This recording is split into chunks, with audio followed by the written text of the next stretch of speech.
Labai dažnai žmonės susiduria su įvairiausiom problemom. Vieni su sunkesnėm, kiti su lengvesnėm. Na ir aišku, tokios sudėtingos teisinės problemos kaip skyrybos, bankrotai, žmogų iš tiesų labai stipriai veikia jo psichologinę savijautą, jo apskritai galimybės bendrauti, toliau gyventi įprastą gyvenimą. Ir labai dažnai savo bylose susiduriu su tuom, kaip aplinkiniai reaguoja į tų žmonių bankrotą.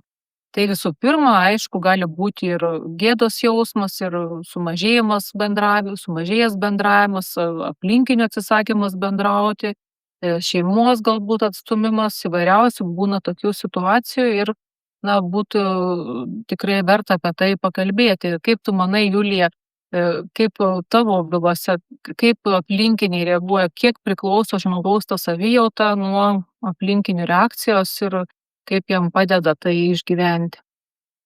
Iš tikrųjų, aš esu pastebėjusi, kad labai jautriai žmonės reaguoja skyrybų procese, labai dažnai skausmingai būna, ypatingai jeigu tai netikėta, tarkim, neištikimybė ar kažkas tokio, kur tikrai žmogus, išmušamas yra iš to savo gyvenimo, iš to visko, ką jis susikūrė ir kuom jis tikėjo.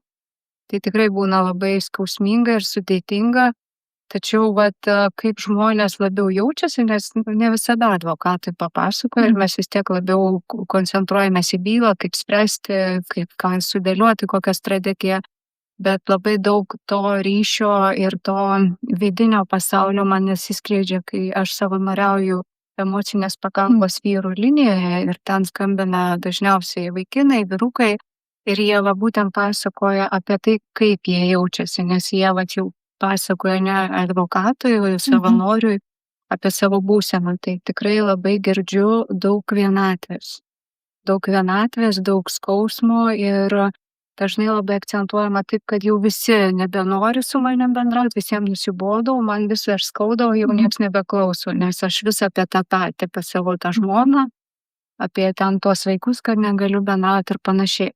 Tai tikrai, bet labai jautri tema ir labai svarbu ir labai norėčiau Lauros išgirsti nuomonę, jeigu mes esame tie artimieji, mums aišku jau čia gali būti, kad vis pasako, kokie ten jinai, ten ar dalinasi pykčiu, ar skausmu, ar visada jau to depresiniai būsena, kai norisi žmogų gal papurti, sakyti, tu kažką, bet kaip palaikyti tą žmogų? Man tik tai dar norisi tokį pastebėjimą padaryti, kad jeigu žmogaus gyvenime vyksta skyrybos, ar tai bankrotas vyksta, tai reiškia, jis vyksta ne tik su kažkokiu vienu žmogum. Iš esmės, skyrybos vyksta, reiškia, jis vyksta su daugeliu tame socialinėme rate esančių žmonių. Arba bankrotas, reiškia, jis prarandama ne tik finansai, prarandama ženkliai daugiau. Ir žmogui tą priimti, kad iš tikrųjų tikrai keisis ir jo aplinka, ir jo bendravimas, ateis nauji žmonės, išeis kai kurie žmonės. Tai yra proceso dalis. Skyrybos vyksta ne tik tai su, tarp dviejų žmonių, kitaip tariant, ar bankrotas vyksta ne tik tai su finansais susieti dalykai. Tai yra apima. Ir čia žinoma, kad tik tai nuo to pačio žmogaus dar irgi labai priklausys, ar jisai ties kelius į žmonės ir ieškos pagalbos, ieškos bet kokiu atveju komunikacijos, bendravimo ir klausys, kuo ir kitas žmogus gyvena, ar jisai atsitrauks, izoliuosis, arba atvirkščiai dar gali ir piktintis tuo, kad jo nesupranta. Tai čia tikrai šitie procesai yra labai labai stiprus, giluminiai, labai daug tokių klausimų pakelia, kaip tame būti, su kuo tame išbūti ir kaip pačiam tokiose situacijose gyvenimo dalyvauti. O kaip artimiesiems toje situacijoje? Kaip ką klausytis, patarinėti, nepatarinėti? Labai abstrakčiai kalbame, man labai sunku duoti tokį labai vieną konkretų patarimą, nes tikrai nežinau, apie kurį, tarkim, konkrečiai žmogų kalbam, ar tas žmogus, kuris gyvena tokioje išplėstinėje šeimoje, turi ir tarkim, ir draugų, vaikų, ten kažkokių brolių, seserų, gal jisai visiškai vienas tame. ir tik tai kažkokie tolimi giminaičiai yra. Tai bet labai sunku man duoti dabar patarimą, bet tikrai va tam gal bendrą tokį galėčiau duoti, kad tam žmogui tiesiog neįeiti į tokį tunelinį mąstymą, kur ten tikrai labai tamsu ir gūdu, o šiek tiek plėsti akiratį ir žiūrėti, kas aplink mane yra ir kokius aš ryšius galiu išsaugoti, nepaisant to, kad man vyksta skyrybos ir vyksta bankroto procesas. O artimiesiems, natūraliai, artimieji, aš įsivaizduoju, net sunku, taip, įsivaizduoti, kad patys artimiausi nusisuka nuo to. Tikrai nusisuka taip, nusisuka ir giminaičiai, sakykime, žmogaus nemokumo metu. Tai irgi tada labai nusisuka ir draugai, nes, sakykime, jie draugai, su kuriais buvo tam tikrų būdų leidžiamas laikas, o aišku, nebėra finansų tokiam laiko praleidimui ir panašiai. Ir tas toksai, kaip pasakyti, žmogaus izoliacija, jinai tokia atsiranda.